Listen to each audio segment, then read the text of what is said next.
Welcome to the program. I'm so glad you can join me today. I have a special guest in studio, and that's because we are carrying a brand new product, and I'm anxious to get it into your hands, a new film titled America and the Israel Effect. Are there consequences when America puts pressure on Israel, compromises her security, or makes her give up land? And if you've heard my discussions over the years with Bill Koenig, you know there are actually terrible consequences that come to any nation when they put that kind of pressure on God's covenant land and people. That then affects you and me in monumental ways. It affects the people in any nation of the world if their governments are putting pressure on Israel, and that puts that nation and people at risk. So I'm going to be playing a number of sound clips today from this new film, America and the Israel Effect, and I've tried to pick some clips that are not seriously compromised on radio, as my radio audience lacks the visual capability of seeing them. Now remember, folks,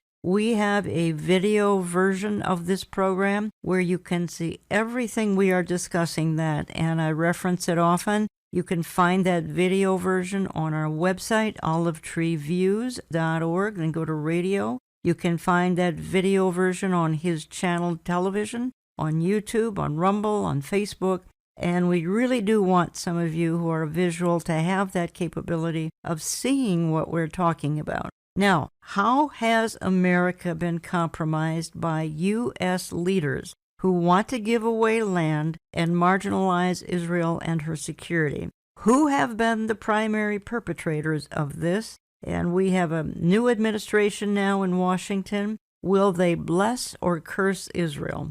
I think we know the answer to that, and the answer will directly affect every one of my listeners to this program. One of the producers of the new film is in studio with me. His name is Stephen Briggs. He is Director of Operations for Hatikva Films, and I'm going to say more about Hatikva Films as we go into the program here. Stephen, welcome to the studio. Thank you for having me. Stephen, how did you get into, I've seen bits and pieces of a number of your presentations. We carry the one I just referred to. How did you get into this? Well, it's a long story, but I'll keep it short for your listeners. I lived in Israel for 4 years, from 2004 to 2008, and to minimize the length of that story, my grandmother was instrumental in praying for me, and my grandfather as well, and they felt very clearly that I was supposed to be going to Jerusalem. Jerusalem was not on my radar.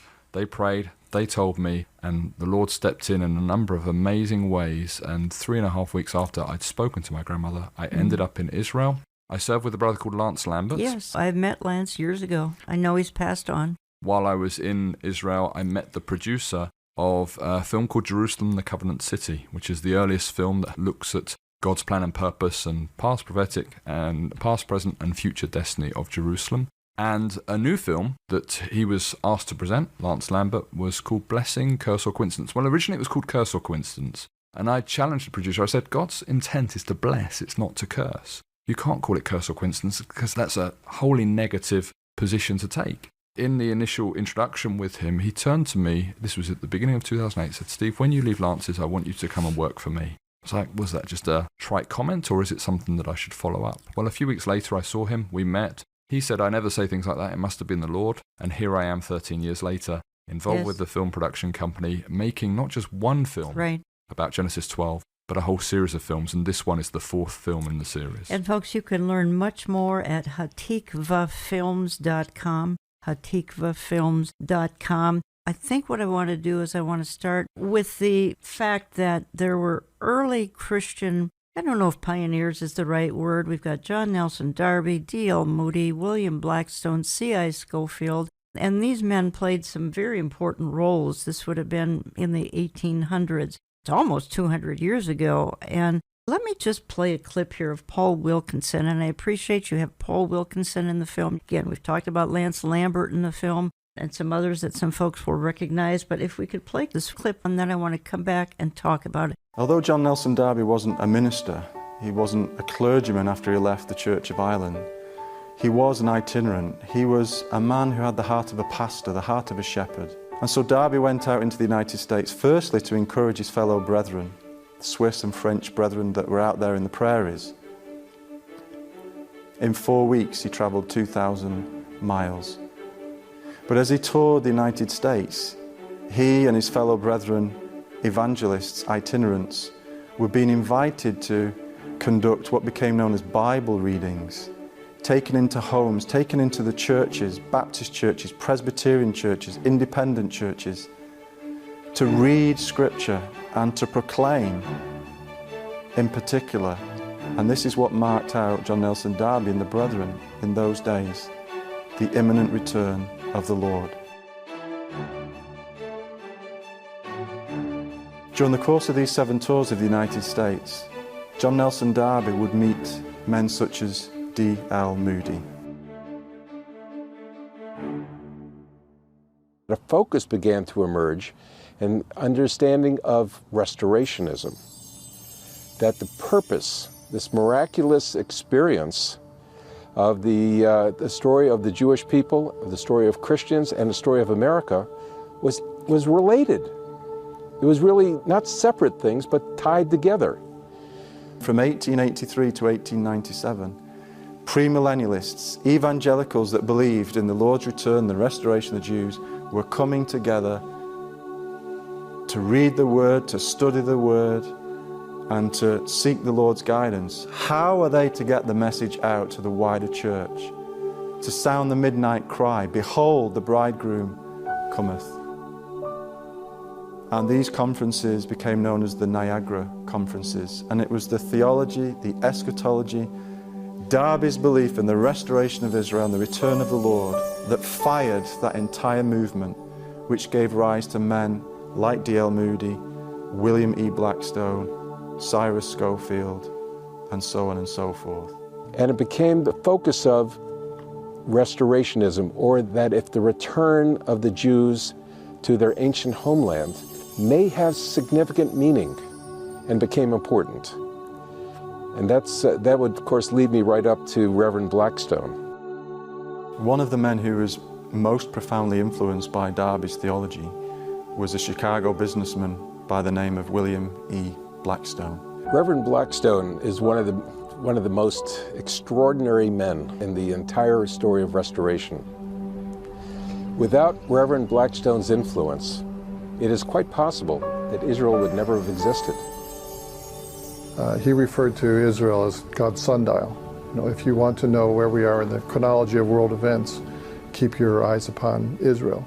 Stephen Briggs, so this is some early pioneers, and William E. Blackstone is so key to all of this, and he called Israel God's timepiece a long time ago. And it hasn't changed. Yes. Israel's still God's timepiece. It has been throughout history. The scriptures talk about when we see the restoration of Israel as a nation once again, it tells us that God is on the move, that he's coming back, his son is returning to take us to be with him, and that thrills me, it excites me, and here we are living in the generation that the apostles longed to live in. You're very right. So Blackstone was going to influence a U.S. president by the name of Woodrow Wilson. Now, just a word about Wilson. He was an arch liberal. He did enormous destruction to America, but he was a friend to Israel. I actually have a presentation where I talk about him. He was in favor of a Jewish homeland, roughly the time of Theodor Herzl, 1917, 1920. America was now a world power, and we're going to be moving into the 20s and the 30s here pretty soon. But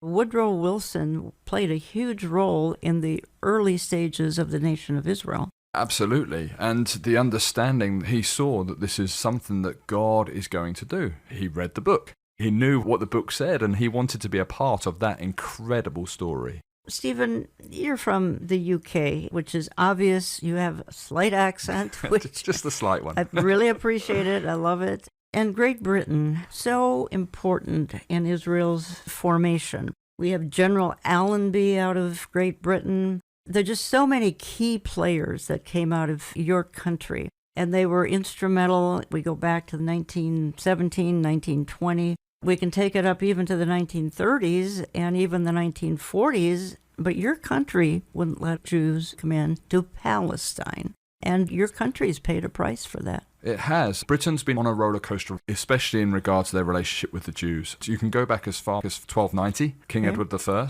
kicked all of the Jews out of the UK, and we went into a period that there's not much good came out of that tiny little island for several hundred years. And then you had a man called Oliver Cromwell who came to power, and at the behest of his colleagues, he welcomed the Jewish people that were being persecuted across Europe back into the UK. That was a catalyst, in my estimation, for a transformation within British society, which resulted in the Word of God being not only translated into English, but then being taken to the uttermost parts of the earth. And so we have the Jews welcome, the Jews being blessed by the country, and we have the law of God, the gospel of God being taken to the nations. So those two things, in my estimation, were the catalyst for the expansion of the British Empire. You had the likes of William Wilberforce, the Wesley brothers, Whitfield, Spurgeon, to name a few, who all read the Bible and saw that before Jesus comes back, the restoration of Israel had to happen and the gospel had to be preached to the uttermost parts of the earth. Those two keys were the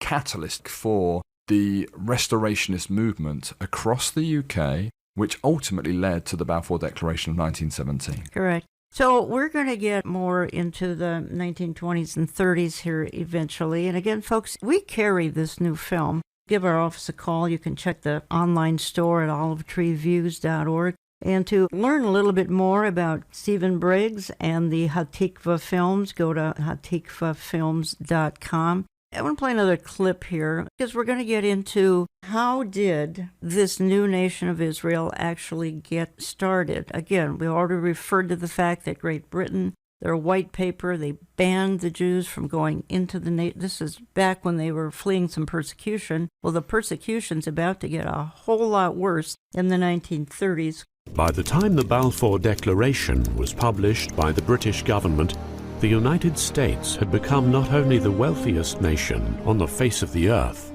but arguably the wealthiest and most powerful nation the world had ever seen. But before the State of Israel became a reality, the world would witness the worst atrocity in human history. During the 1930s, the dark clouds of war began to gather in Europe as the Jewish people there began to experience persecution once again, this time under the Nazis.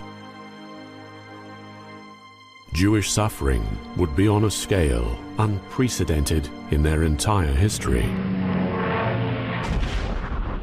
In December 1941, after an attack by the Japanese on Pearl Harbor, America was drawn into the Second World War to liberate the Pacific Ocean and Southeast Asia from Japanese imperialism. She also sided with Britain to liberate Europe from the grip of Nazism. American involvement with saving the Jews was not an eager one. It wasn't something that they fell over themselves trying to do. There is a lot of argument about, and you'll get a lot of angry opinions also about Mr. Roosevelt, President Roosevelt, whether or not he was in favor of the Jews or against the Jews, whether he knew about the Holocaust or didn't know about the Holocaust. To the best of our knowledge, they knew about the Holocaust. He just didn't want to do anything. Could they have done things, for example, like bomb the rail lines? Perhaps. My father was in a subcamp of Auschwitz. The War Refugee Board was created by two Christians who said, the Jews are being murdered. We can't sit idly by. They demanded that there be action, demanded that things being brought to attention. They could see the 7th Air Force going over. And what were they doing? They were bombing Blech Hamel. They knew where Auschwitz, they could see it, but they never went there once. By accident, there was 1 or 2 planes that happened to unload a couple of bomb loads, but they got lost and went off course. But to say the United States was actively trying to save Jews during World War II, I would probably say not. They were trying to win the war. And the argument there is, win the war, we'll save the Jews. Stephen, we had 2 waves of persecution. We can go back to the 1880s, and we had the Fiddler on the Roof era back then. I actually have some family members who fled Russia about that time, came to America. That was one huge wave of persecution, 1880s, and some of those Jews were actually going to Palestine at that time. But then we have this wave of persecution in the 30s and the 40s, and as we just heard in that clip, We had a U.S. President, Franklin Delano Roosevelt, who did absolutely nothing to intervene and save European Jewry. Can you understand that at all? I think it's horrendous what took place, and the fact that there was an opportunity to limit the amount of Jewish people that ended up in the gas chambers, and they didn't carry that out. What can that do but put you on a collision course with the Almighty? What Roosevelt did, his role in this, we can say thanks be to God that America did get involved in the Second World War. It would have been a different story, and potentially many more lives would have been lost, but there was an opportunity to limit that loss. Well, he says we'll win the war and save the Jews that way. I can sort of understand that, but there could have been, as the little clip says, actual activity. They could have bombed the tracks going into the camps, and then you can't get the human cargo into the camps if you bomb the railroad tracks. Easy to do, and they even saw American planes going over the camps, but they did nothing. And the British, of course, we mentioned earlier as well, same thing. We could have allowed Jewish people who were fleeing. I mean, there's some horrendous stories of Jews arriving in Palestine and the British sending them away and putting them in prison camps in Mauritius, in Cyprus. Unbelievable that these ones who have suffered persecution have been incarcerated, and then the British incarcerate them again. Exactly. You're listening to Understanding the Times Radio. I'm Jan Markell. I have in studio with me Stephen Briggs from Hatikva Films, because we're carrying the new product that he is very instrumental in creating, and that is America and the Israel Effect. I am so enthused about this. I've watched it several times, and the history is fascinating. If any of you love history, you will love. It goes all the way back. We opened here with comments about some of the early pioneers, such as Darby and William E. Blackstone and Schofield and D.L. Moody, and how they set the stage for the rebirth of Israel with their theology. They said Jesus is coming back, but what has to happen before Jesus can come back is the state of Israel has to be reborn. So that was the message they were preaching back in the mid to late 1800s. I want to play another clip, Stephen Briggs, because we're moving into the era of Harry Truman, an amazing man. I worked with Holocaust survivor, as my audience knows, Anita Dittman. For a number of years, I wrote her book, Trapped in Hitler's Hell. So grateful for President Truman, who in 47, 48 came along thanks to the passing of President Roosevelt and Harry Truman. Fascinating story. Let's play this clip and come back and talk about it. In the United States, Britain came under increasing condemnation for its inhumanity towards the Jewish survivors of the Holocaust, and many were calling for the establishment of a Jewish state in Palestine. But not everyone, especially at the top. Well, the American State Department was against it. The American military against it. Everybody seemed to be against it. And then you had the president. Well, we know in all likelihood that President Roosevelt would have been against it, but he wasn't president, he had died. And the baton was then passed to President Truman. One of the first documents on his desk is, what do we do about the question of Palestine? That was right there. 2,500 years earlier, the Jewish people had been exiled in Babylon. In the first year of his reign, the Persian king Cyrus decreed that the enforced exile should end, and the Jews be allowed to return to their promised land, to rebuild the temple and re-establish their national life.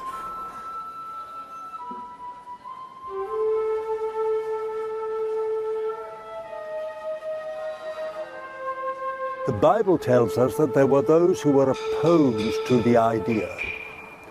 The American President Harry Truman was a Southern Baptist who clearly understood biblical prophecy. He was faced with a similar situation as Cyrus had been.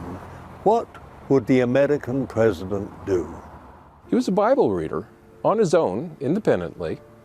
How religious a man was Truman? That can be open for a lot of debate. He was also a politician. We have to remember that part. We're not going to get around it. He knew the story and the role of Cyrus. And when the problems were coming up for 1947, what do we do for the establishment of a partition between an Arab state and a Jewish state? What were the promises of the Balfour Declaration? He considered that. What were the promises that the British had made? We have to be thankful to President Truman because already in 1947 he decided that America should support the idea of the partition. What promises did we make to all people? We certainly were fulfilling the promises made in World War I. We established all these Arab states. Couldn't the Jews just have a tiny, tiny piece of land that they would call their own? The decision finally came down to was his, and his alone. Remember, he was bitterly threatened by everybody. And he said, I have to do what is right. I have to do not only what is moral, I have to do what is just, I have to do what is proper, and I have to do what is biblical. Because he knew of Cyrus. 5.5 months after this historic United Nations vote in November 1947, United States, yes? the State of Israel was declared on the 14th of May, 1948. On the 14th of May 1948, Ben-Gurion proclaimed the creation of the State of Israel, and immediately after that, America was the first country, I think within 10 or 15 minutes' time, that she recognized the State of Israel. I think it was thanks to Truman that we managed to overcome this period, and the recognition was given to the State of Israel. And then we had to fight our way because the recognition did not save us from the war. Stephen Briggs, Harry Truman wanted to be like King Cyrus. You have King Cyrus, who was an unredeemed man who helped the Jews return back to Israel. It's recorded in the scriptures, it's touched on in Ezra, it's an amazing responsibility. Cyrus, this individual from another kingdom, chooses and decrees that the Jewish people can return, and that was the Lord's lead. And Harry Truman identified himself as a modern-day Cyrus. He did. And he recognized that this was something of such profound significance that he saw that he had a key part to play in God's redemptive plan and purpose. Why? Because he read the book, he understood the book, he read it as a child, and he had this tremendous opportunity before him to see the fulfillment of another aspect of God's prophetic word. Sadly, we get the independent nation of Israel, 47-48. The U.S. weighs in 10 minutes, the United Nations. But then all heck breaks loose in Israel because the Arab nations are not going to stand for this. So they're going to invade. You might have said to me, the Muslims are never going to stand for a Jewish takeover of what was Muslim land. Obviously, it's God's land, but Muslims had been occupying it in the Turkish Empire. And it was just so amazing that, again, he wanted to be Cyrus, but he was the key player. Again, Roosevelt passed on, this man stepped in, and he was not going to leave the Jews. Not only that, but then he recognized that they were in displaced persons camp after the war, and he couldn't stand that either. He brought many of them to America. Absolutely. What a tremendous testimony he is of the kind of responsibility that leaders in this day and age should have towards those who have suffered persecution and difficulty. And this transformation, really, I mean, this was such a significant moment in Scripture. Isaiah 66 talks about, can a nation be born in a day, and people come forth all at once. And he was an eyewitness to God's word. As we mentioned earlier, this is a signpost. This is a sundial. This tells us that we've entered into a new phase of God's redemptive plan and story that began in the Garden of Eden and has worked its way through because of a promise made to Abraham in Genesis 12:3. I will bless those who bless you, and him who curses you I will curse, and in you shall all the families of the earth be blessed. Again, we're carrying this new product called America and the Israel Effect, and it is produced by Hatikvah Films, Hatikvah Films.com. Stephen Briggs is the Director of Operations there. Stephen, how many people are working for Hatikvah Films? We're a very small entity, so we use freelancers. I'm the only full-time involved. We've executive produced this film. This is number 4 in a series of films called Blessing, Curse or Coincidence. The previous one looks at the British, called Cyrus Nations UK, and this is the one that's current. Jan has kindly taken it on. Exactly. We are carrying it. There are many, many more that are part of the series. So, folks, we're keeping it simple, and we're carrying the one America and the Israel effect. And you've heard me on this program for years, and I've talked with former White House correspondent Bill Koenig in his book, Blessing or Cursing and the Consequences of Dividing Israel, Eye to Eye, Facing the Consequences of Dividing Israel. So this is right in line with what Bill has been teaching for over 20 years. In this case, you can visually and graphically see what we're talking about because it is a DVD that we are carrying. So what I'd like to do, Stephen, is when I get back from a real short time out here, we're going to move into a time in history for the nation of Israel, which I think everything from 1947-48 on is absolutely remarkable. But when we get to the 1973 war and the role Richard Nixon played, I think the audience is going to be fascinated by it because Nixon was a conflicted man. He was known for anti-Semitism. And yet he saved the country. And we're going to explain why when we get back. You don't even remember the 1973 Yom Kippur War. I happened to be vacationing and was coming back in town. I turned the car radio on and I'm hearing about this. And I didn't fully understand it all back then, but I'm hearing about a war in Israel. They had been victorious in the Six-Day War of June 67. Not going to be so victorious in 1973, correct? That's correct. They were losing badly to the point where those within the White House and the senior leadership in this country saw this as a tremendous opportunity to leverage the circumstances in the Middle East and to turn things for Americans, then their perceived best interest. But Richard Nixon is going to step in and step up to the plate. We're going to talk about it as soon as we get back. Again, America and the Israel Effect. And it's in my online store. Give my office a call. Get on our newsletter lists. Honestly, it's a great lesson in history. Can't recommend it strongly enough. I'm back in just a couple of minutes. Don't go away. It says very plainly in the Bible about the blessing and a curse.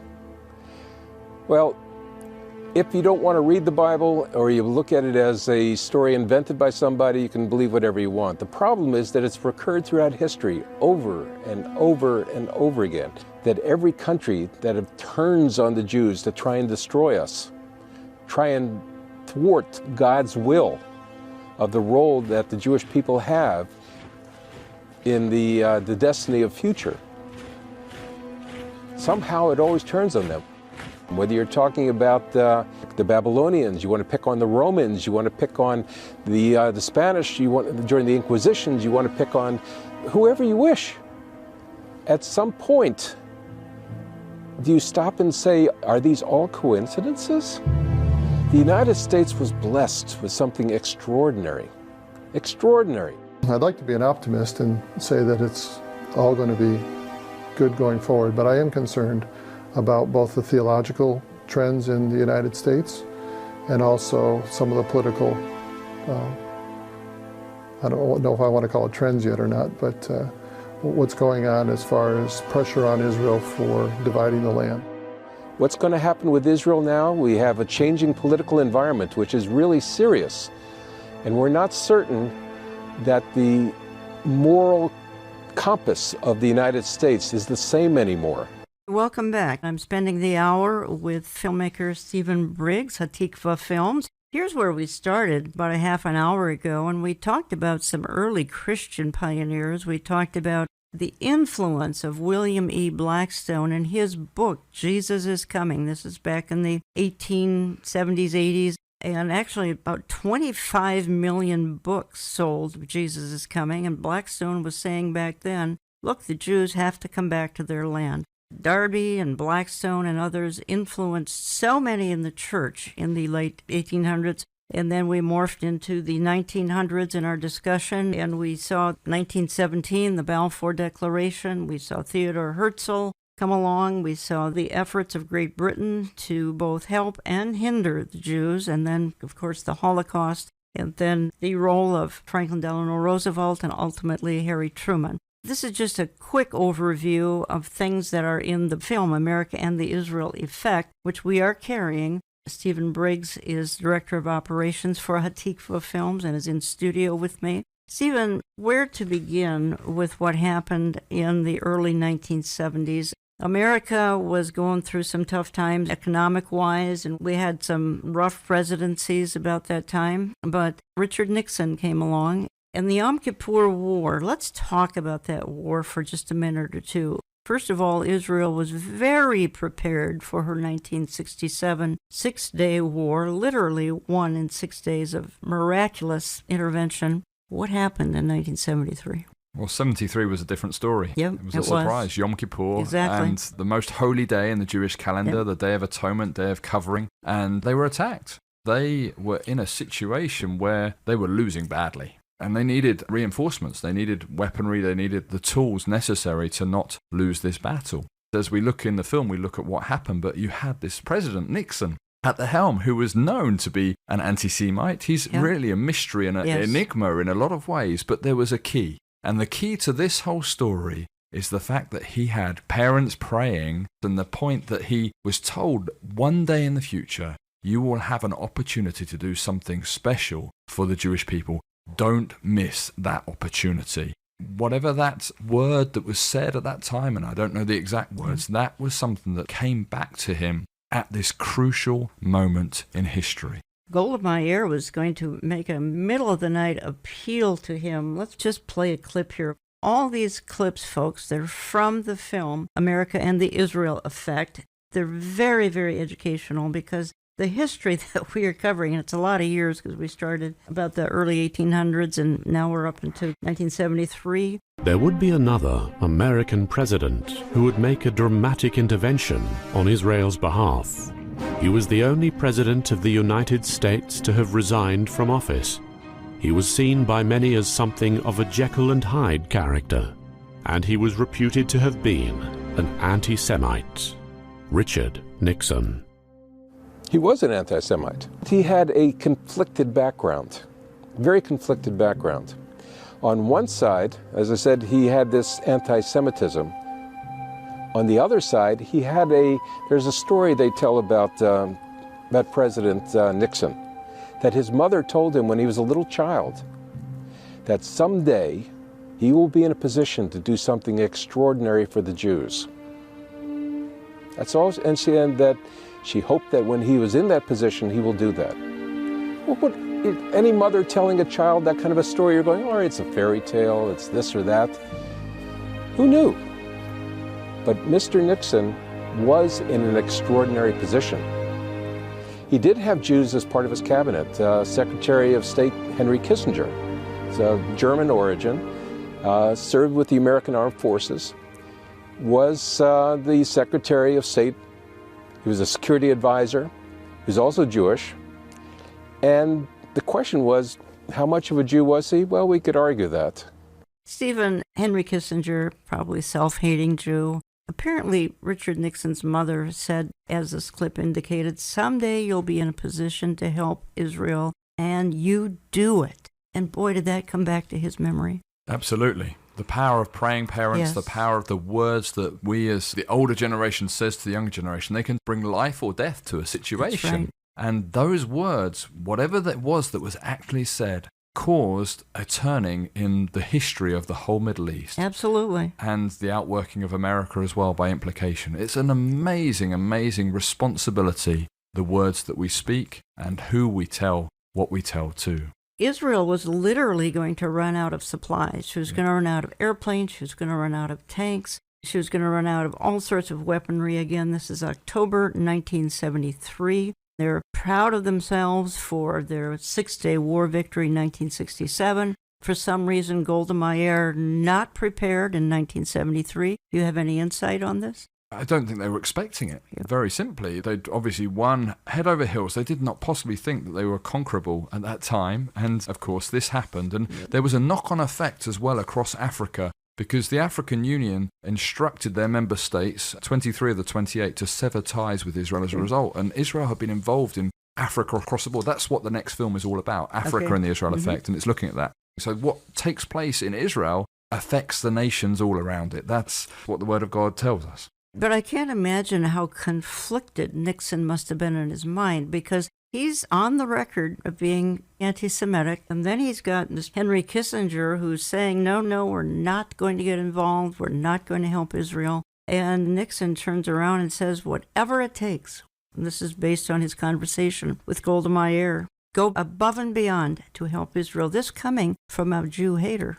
Yes, and he must have seen the geopolitics He must have. within this and recognized, actually, this we can use to our benefit. To our benefit. Within that, of course, we saw the whole Arab world turning to depend on the US, and particularly Egypt, because Egypt was promised all sorts of support moving forward as a result of this turning of this event, which resulted in American influence in Egypt and into the oil wells of the Arab world being something that was channeled to them. It turned the whole region from Russian control, really, into American control. And we have to go back a little bit further to recognize that because Russia voted for the recreation of the State of Israel, all of their proxies voted that way as well. And they anticipated, because the early fathers of Israel were socialist in their outlook, Yes, correct. they thought that they would have their socialism outpost in the Middle East, and that was of key strategic Exactly interest right. for them. And so you see these geopolitics playing out, and it's not new to us. Russia, America, who holds strategic interest? China as well now. We've seen it recently with the withdrawal from Afghanistan. Russia and China have swept in and are taking control of that region as well. These geopolitics are not isolated. One thing is done over here, it has a consequence the other side of the world. Israel was losing.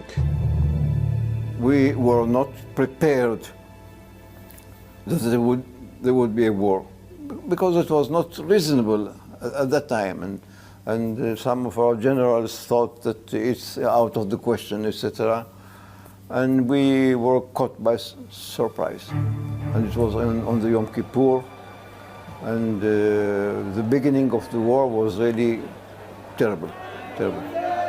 Egypt and Syria had attacked Israel on the holiest and most solemn day in her biblical calendar, Yom Kippur, or the Day of Atonement. Israel was losing its aircraft. Within the first matter of days, 49 of its aircraft were destroyed.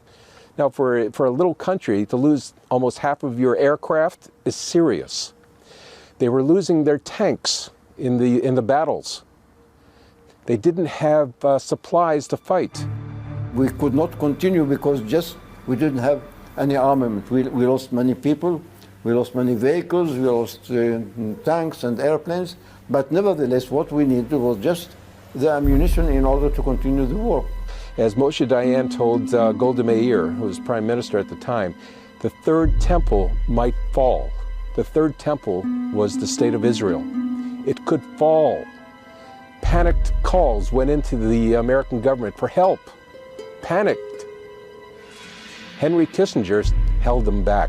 Kissinger's reported response was, "Let them bleed a little."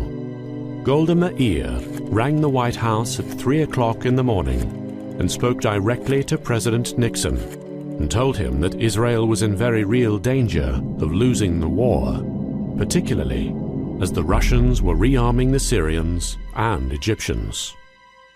Richard Nixon's mother was a Quaker and a real Bible-believing Christian. It is reported that as the Israeli Prime Minister, Golda Meir pleaded with him for help on the telephone, the words of his mother's prophetic utterance when he was a child, that he would one day be in a position to help Israel, came back to him. After the phone call ended, the president summoned his cabinet. President Nixon was livid. The bottom line, he told Kissinger, he told the Secretary of Defense, Schlesinger, he says, do whatever you have to do. Send them whatever they need. Get the stuff in the air and get them the tanks, the planes, the weaponry. Get it over there now.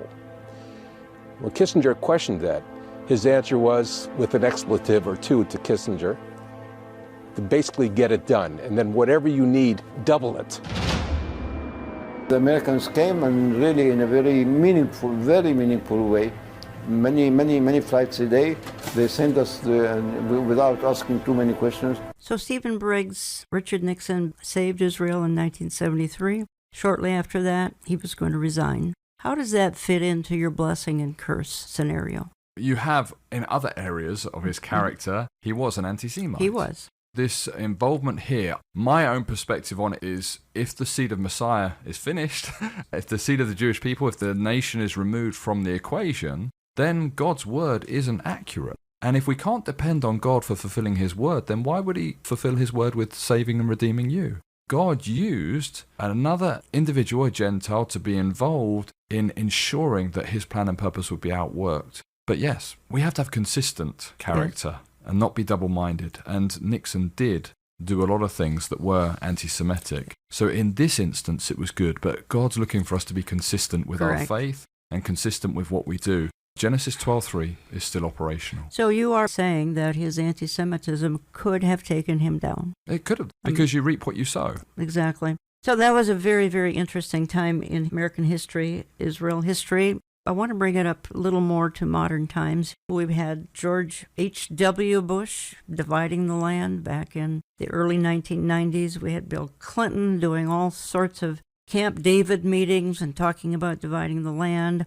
We had George W. Bush. He was often called Mr. Palestine. He was so obsessed with the Palestinian state. Didn't end well. And then came a very unique and interesting man, Donald J. Trump. All these other presidents said that they would restore the U.S. Embassy to Jerusalem. Talk to me a little bit about President Trump from your perspective. You're from the U.K. What did you think of this businessman becoming president of the United States and really becoming Israel's best friend in her 73-year history? I think the whole world was shocked when he entered the White House, this man who has changed his stripes in a number of different ways. But what he did in this instance with regard to Israel, he carried out what other presidents hadn't done. And that in and of itself is huge. He was a man of character. Everything that he said he would do upon entering the White House, he did. There were a lot of people that didn't like that, but that was the reality. And there's a verse in Joel 3 which is crucial in our understanding of this. Joel 3 verse 1 and 2 says, "For behold, in those days and in that time,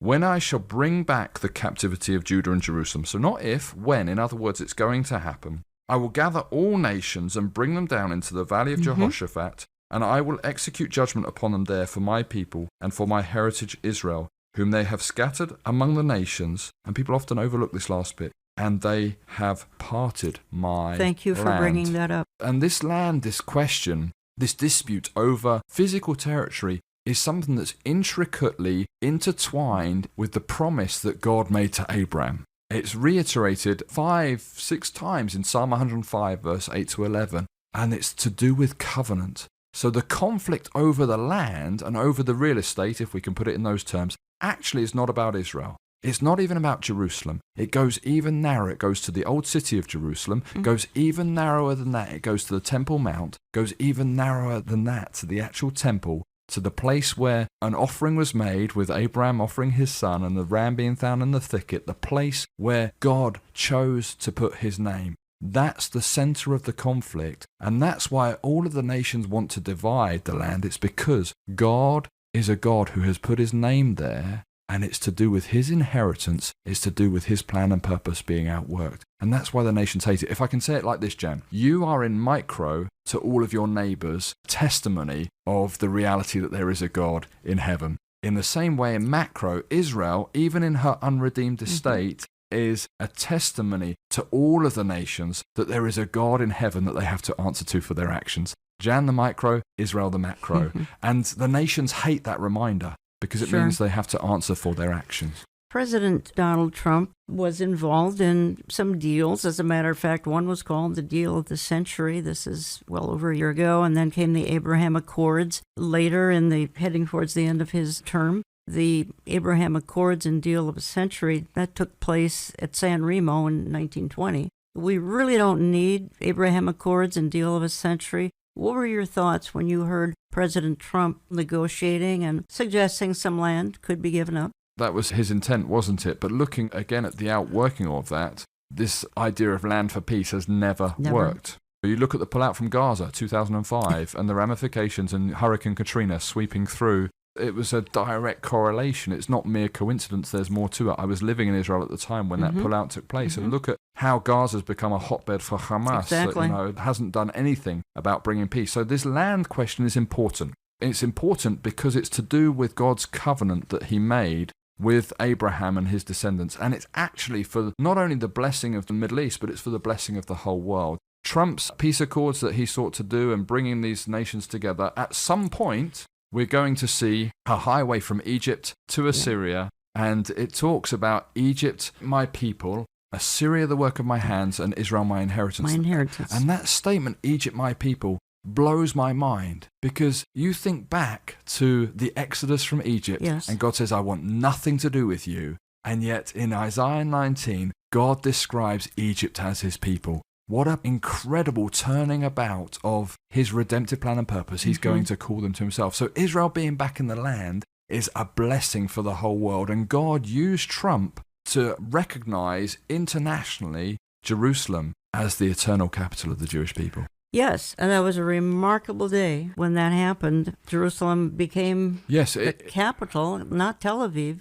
It did, but just that recognition didn't change Jerusalem's status. Jerusalem was capital in God's eyes for thousands of years. Absolutely. But in the eyes of the nations, America recognizing Jerusalem as being the capital and moving their embassy from Tel Aviv to this disputed little city called Jerusalem reinforced Israel's right to that being their eternal capital, and a number of other nations followed suit, and hopefully my nation in the UK will follow suit, and many others, because Jerusalem is Jerusalem. You're listening to Understanding the Times Radio. I'm Jan Markell, and in studio with me is Stephen Briggs from Hatikva Films, hatikvafilm.com. So now we have a rather new administration, Stephen, Joe Biden, and they want to divide Jerusalem, and they're talking about this happening in East Jerusalem and this happening in West Jerusalem, and you and I know there's only one Jerusalem. So immediately they're getting off on the wrong foot. It used to be, and you may not be quite as familiar with American politics as I am, it used to be that leftists loved Israel. That is not the case anymore. I'm not sure there's a leftist in Washington that cares about the nation of Israel. They want to divide. Mr. Biden wants to divide. Tell me what you see in this new administration that came in here January 20th. Tell me what you see. He's sought to undo every declaration that Trump intended. There's such a hatred and a hostility for this businessman that wasn't part of the establishment, that came in and actually did things that benefited America. And so we have a situation where the pendulum of American politics has swung the other way for this window. What will happen in 2024? Americans need to be praying that God would step in and put in a man or a woman in place that will align themselves once again with what God intends for this great nation to do. But in Zechariah 12, it says, I will make Jerusalem a couple of reeling unto all peoples. This is verse 2. And upon Judah also shall it be in the siege against Jerusalem. And then it says in verse 3, it shall come to pass in that day that I will make Jerusalem a burdensome stone for all peoples. All that burden themselves with it shall be sore wounded, and all the nations of the earth shall be gathered together against it. Now that's a fascinating verse, because it tells us that every nation is going to come against this place of Jerusalem. Why? And a burdensome stone, what it essentially is saying, if you try and mess with Jerusalem, you're going to put your back out. Your lifting days are going to be over. And so we have a situation where it's almost an obsession of the nations. I mean, there's more UN resolutions passed against Israel, and that's happening in this period right now. Why is there such a conflict? I'll tell you very simply. It's because there's a God in heaven who is fulfilling his word. And the nations hate that reality because it reminds them that they have to answer for their actions. And in the case of Biden and this administration, it's no different. God's word will have the last word. You are right. And I am deeply concerned because every one of my listeners is going to be affected, and that's in the blessing and the cursing angle that we've talked about now for almost an hour, is that the blessing and the cursing, it comes upon a nation and upon a people.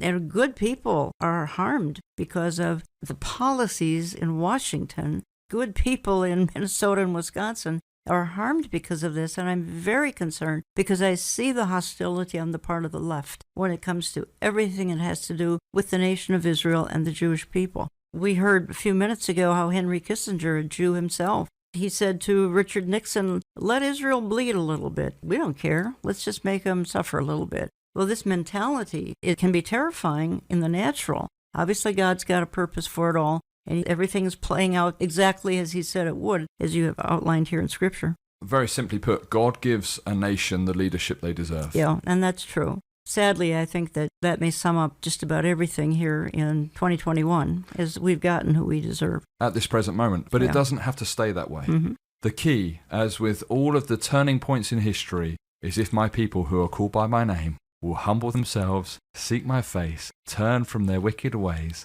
Then I will hear from heaven, forgive their sins, and heal their land. But that verse in 2 Chronicles 7 verse 14 is so often taken out of context. You need to read around it in verse 13 and what it says there as well. We have a situation now where if this doesn't drive us to our knees, and I say that for my own nation as well, the leadership of our nation needs to be changed, because if we don't see that transformation, if we don't see the church crying out to God, reminding our listeners that in 1 Timothy 2, it talks about first of all that we pray for kings and all those in authority. Why? That we may lead a tranquil and quiet life and that souls may be saved. If you really love this nation, then we should be praying for the leadership of this nation. Been talking to Stephen Briggs for the hour, and I am down to about 3 minutes here, but the Bible tells us in Psalm 122:6 to pray for the peace of Jerusalem. Now we can, and I want you to expound on that, but we can take that in a couple of different ways. Are we praying for the Prince of Peace to come back and rule and reign out of Jerusalem? Probably, but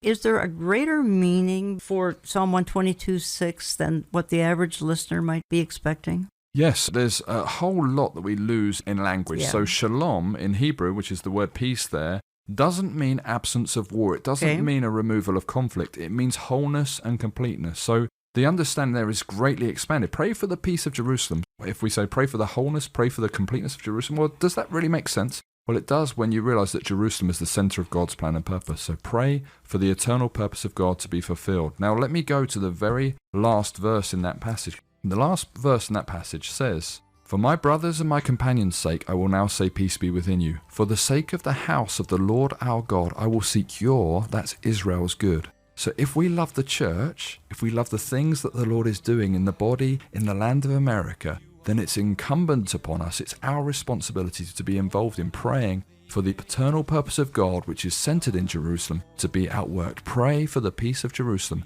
They shall prosper that love you. And that word prosperity there, what's true prosperity? It's knowing more of Christ. Thank you. That's wonderful. Again, folks, we carry the DVD, America and the Israel Effect. It's in my online store, olivetreeviews.org. You can get onto our newsletter lists and we'll offer it there as well, or just call my office for America and the Israel Effect. Fascinating lesson in history, world history, U.S. history, British history, and the key to it all, modern history of the nation of Israel. Stephen, thank you for what you do. Thank you for having me. I really appreciate it. I'm going out of the program with a little saying I use now and then. When you need the wall to fall, the sea to part, the mountain to move, the rain to start, the chains to break, the enemy to flee, the storm to cease, the victory, our mighty, awesome, faithful God has you covered. Say, I want to thank you for listening, and we'll talk to you again next week.